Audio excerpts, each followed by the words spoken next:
Right now in the United States, there is exactly one thing you are legally forbidden from betting on.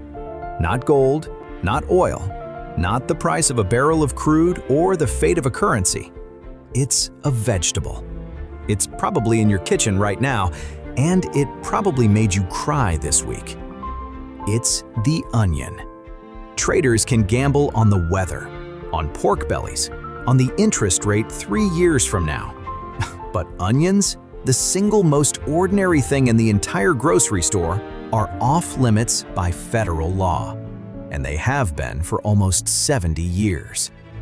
To understand why, you have to go back to 1955, to 30 million pounds of onions sitting in a Chicago warehouse, and to 2 men who found a loophole so profitable it ended with an act of Congress. The strange part isn't that they got away with it. The strange part is what the law that stopped them may have actually done. His name was Vincent Kosuga. He grew onions on a farm in New York, and somewhere along the way, he discovered he was far better at trading them than growing them. In the 1950s, onions weren't just a crop.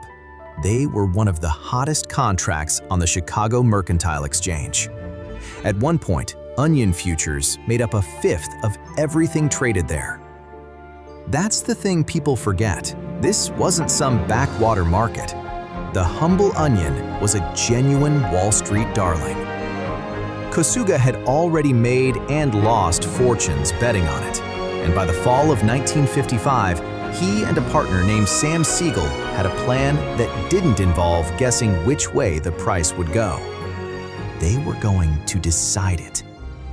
Because if you're big enough, you don't predict the market, you become it. The move is called cornering. It's simple to say and almost impossible to pull off. Kosuga and Siegel started quietly buying onions and contracts for onions until they could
cents. At the very bottom, a sack of onions in Chicago cost less than the empty sack it came in. The onions inside were effectively worth nothing. And every dollar the market fell, Kosuga's secret bets paid out. He had engineered the rise, engineered the crash, and cashed in on both. The farmers who'd been forced to buy high were left holding a mountain of rotting, worthless produce. So much of it that some was simply dumped into the Chicago River. Kosuga walked away one of the richest men in the business. And the farmers didn't go to court. They went to Washington. They found a sympathetic ear in a young Michigan congressman named Gerald Ford. Yes, the future president.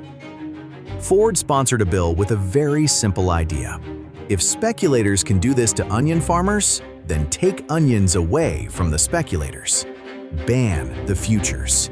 Not regulate them, not add limits, outlaw the trade entirely. In 1958, President Eisenhower signed the Onion Futures Act into law. To this day, onions remain the only agricultural commodity in America you cannot trade futures on.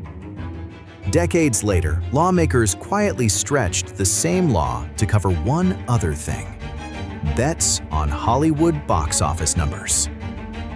So, in the eyes of federal law, onions and movie ticket sales now sit in the same forbidden little club. It sounds like justice. A greedy speculator crushed the little guy, and the little guy got the law changed. Except the story doesn't actually end there, and the ending is the part almost no one tells. Here's the uncomfortable question: did the ban actually help the farmers? Economists have argued about it for 60 years, and they still don't agree. But several who studied it found something no one wanted to hear: that without a futures market, onion prices didn't get calmer, they got wilder. A futures market, for all its gamblers, is also where a farmer can lock in a price before harvest and sleep at night. Take it away, and you take away the shock absorber along with the speculators. And the numbers since are hard to ignore. Between 2006 and 2008, with no futures market to blame, onion prices rocketed up 400%, crashed 96%, then tripled again. Wilder than the corn and soybeans that kept their futures markets. It got so bad that the son of one of the original onion farmers, the same farmers who begged for the ban, went to Washington himself, asking them to bring onion futures back. They said no. And so, the law still stands. Not really as a shield for farmers, but as a monument to a moment when a country was so sure the speculators were the problem that it never stopped to check. The one thing you're forbidden to bet on in America isn't dangerous. It's just proof of how confidently we can get something wrong. It's an onion.